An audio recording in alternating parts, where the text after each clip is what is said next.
Okay, here we are. We're about to leave page 2, which is setting the player scene. I did notice just while I was waiting for this to load that it says make sure to save the scene again after these changes. So I'm just going to go in and hit save. There we go. So I saved that. So now I've saved this thing called player TSCN, which I suspect might stand for scene, although I'm not sure what the T is there for. Okay. In the next part, we'll add a script to the player node to move it and animate it. Then we'll set up collision detection. Fantastic. Well, here we are on page 3, coding the player. So it says we're going to add some script. So we're going to click on the player node and attach script, which is just there. Okay. Well, here we go. Click on the player node, I should say, and there is attach script. It's making me save it. And I save it, and you'll notice that it's given me a bunch of script. Now, if we were writing from scratch, I actually think we would leave that here, because this is saying basically what job that it does. So it's extending this node called Area 2D, which is the type of node that it is. And this, I think, runs every frame, and this is the time since the next... Oh, actually, beg your pardon. This is when it runs for the first time, ready, and process is the one that runs every time. But all the same, we're actually going to delete that. So let's go back to our help page, or our tutorial page. So there we go, we've got the script window. I've saved it as player GD. Yep. And so now I'm going to grab that code there. I'm just going to use that little icon, go across and paste it in. And you will see that there are actually no errors because it didn't turn red. And I'm just going to save because I like to make a habit of saving. So there's my first bit of code. It does tell me that I can go across and look at that value of 400 over in the inspector, but I'm not going to do that for now. I'm trying to keep things simple. So scrolling down, actually, there we go. Inspector, player GD, speed is 400. Well, you know what? Let's have a look.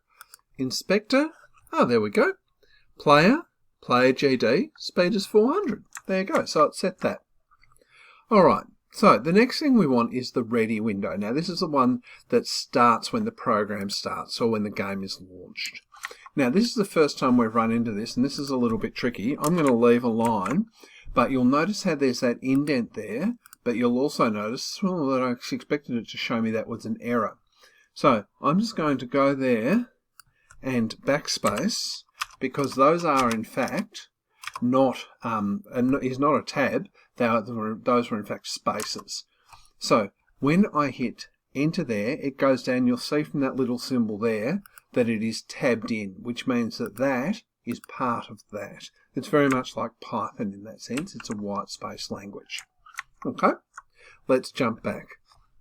So we use the process function to define what the player will do. There we go. Process is called every frame. Okay, so it's ready. That is called when a node enters a scene tree, which is basically when that node or that object starts being used. So we are going to check for our input now. So luckily, I actually happen to remember how to do this. So up here in the project menu, I'm choosing project settings, and then I'm choosing input map. And what I'm going to do is I'm going to create a new action. Let's just go back to the help page and have a look at it. It's called move_right, and you'll see that that's in snake case. So move_right, then I add, and then I press the plus next to it, and then I'm pressing the button that will actually activate that. So I just press the right arrow button on my keyboard. So there's the first one there. Okay, well I'm going to add a new one here, which is move_left. And then I add again, and I press, and there's my left key. Keep an eye on yourself while you're doing this. It's actually very easy to press the wrong key. So move_up, there we go. And again, oops, missed it by a little bit there, up.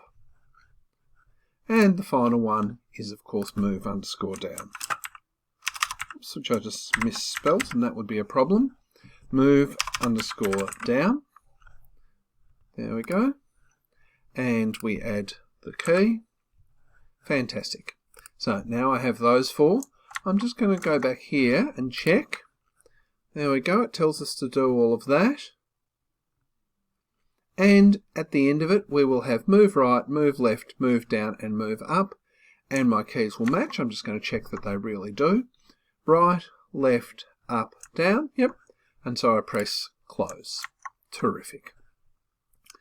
So, it's got this stuff here about how you can detect a key being pressed, but that doesn't seem to be part of the code that it's actually generating for us. Oh, actually, yes it is. It's is action pressed. Oh, there you go. So, again, I'm going to grab that code there. Now, this is a function, and this is going hard against the edge of the screen. I'm going to leave a spare line there. And when I paste that in, you'll see that I've got all of these errors. That's because all of those spaces there are actually meant to be tabs. And the bits that are going in even deeper should be 2 tabs. There we go. So, yep, that's right. And I'll do the rest kind of on speed run so that you don't have to sit and watch me do it in real time.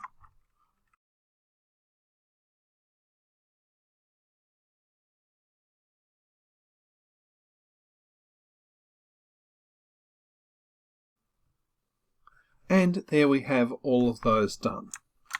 Okay, let's have a look at what it wants us to do next. So, it says we start off by setting velocity to 0, which is the default. Check, yep, so it's basically explaining that code to us. It's also explaining a thing about how if you move down and then across, it's going to not let you get a speed boost out of doing that. And then we've got some stuff about calling play and stop. And then we're going to put in this bit of code here, which was actually how we're going to stop the sprite from leaving the screen by using this thing called the clamp. So position X is going to be clamped to, and it's saying position X is what it's controlling. There's its minimum value and there's its maximum value. So that's however wide the screen is, and that's however tall the screen is. So I'm just going to copy those. Now this should be pretty easy to paste in because there's no indents here. There we go. Now, in actual fact, this is meant to be part of the function process. So these actually do need to be indented 2 steps so that they're in line, 1 step, so that they're in line with the else but not trapped under the else. Okay, so you just need to be careful about where that is. There we go. So, now I am going to play it and see if I can move it around. So I'm selecting the current scene. There it is, teeny tiny. But as you can see, I can in fact move it around using that, which is fantastic because it's kind of a moment of truth here. Okay, let's go back and have a look at what's next. So the next section is about choosing animations, because at the moment it actually does the same animation depending on if it's moving right or left, or up or down. So what it's doing here is it's actually flipping on the V and the H, the animations. So we're going to grab this code and we are going to have to fix this up. Now let me just have a quick look at it. Where does it go? This animation, let's place this code at the end of the process function. Okay, so it needs to be indented just like that was. Okay, paste that in. Now, again, I'm going to fix this up, but I'm not going to make you wait while I do that.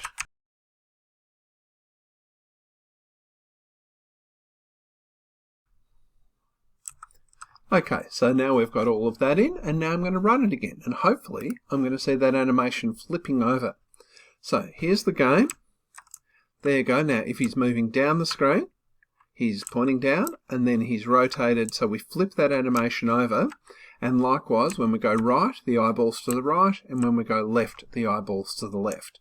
So far, everything is looking good there. Let's see what it wants us to do next. There's this little bit here about Boolean assignments. Our experience has been that we can't get this bit of code to work, so I'm just going to leave that for now. So, we're going to add this bit of code so that we're hiding the player at the start of the game. So just that bit of code there that says hide, and we're putting that in ready. So I look through my code, yep, there's my ready there, and I hide. Terrific. Then I go down, and now at the top of the script, I'm going to add it after extends 2D. So again, I copy that, signal hit, and up here under extends area 2D, I'm going to put that signal hit. Now the signals are the way that the objects can tell when they're interacting with other objects. So now this is where it gets a little bit tricky.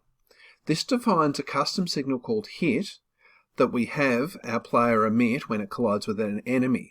We use area 2D to collect this. So we're going to select the player and click the node tab in the inspector, and then we're going to choose, well actually let's just do that.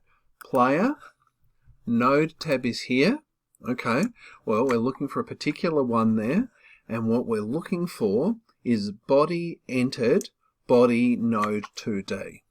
So body entered, body node 2D is there in that first section, and I think it's the 5th one. So I'm going to double click on that. Now let's see what I do next. So, there you go. So I just tell it to connect that. Great. So connect, and you'll notice, where is it there? Yep. That it's creating a function called onBodyEntered with the argument of body, and that pass is so that it will work, because you've got to have something within a function even if it's telling it to do nothing, which is what pass does. So here's the code there. Now what I'm actually going to do is I'm just going to copy these lines here, and I'm going to put them within that function in place of the pass. So I take pass out, and I'm still keeping the tab because it's still contained within there, but now I need to go through and fix these up, and I think you can actually just sit and watch me do this one because it's not going to take me very long. There we go. Now that should work. Okay, terrific. So no errors, although I notice the debugger there is trying to give me some errors. Yeah, that's okay. So that's all acceptable at this point. Okay, so we do that. Now, we add a function so that we can reset the player when starting a new game. So we're starting a new function, so I'm going to grab all of that code there, and I'm going to pop it in at the end because functions go hard against the edge. Now you'll notice that I actually pasted that in wrong. Functions hard against the edge. Then I indent those with my tab key. There we go. Now, oh no, those are all fine. So yeah, that's quite a lot of code that we've written there. But when I run this, it's actually going to show me nothing on the screen, and that's okay. So when I run it, it's there and there's nothing because there's been no reason for us to run this piece of code saying start. So it hasn't made the player visible yet. At this point, we just have that grey, and that's okay.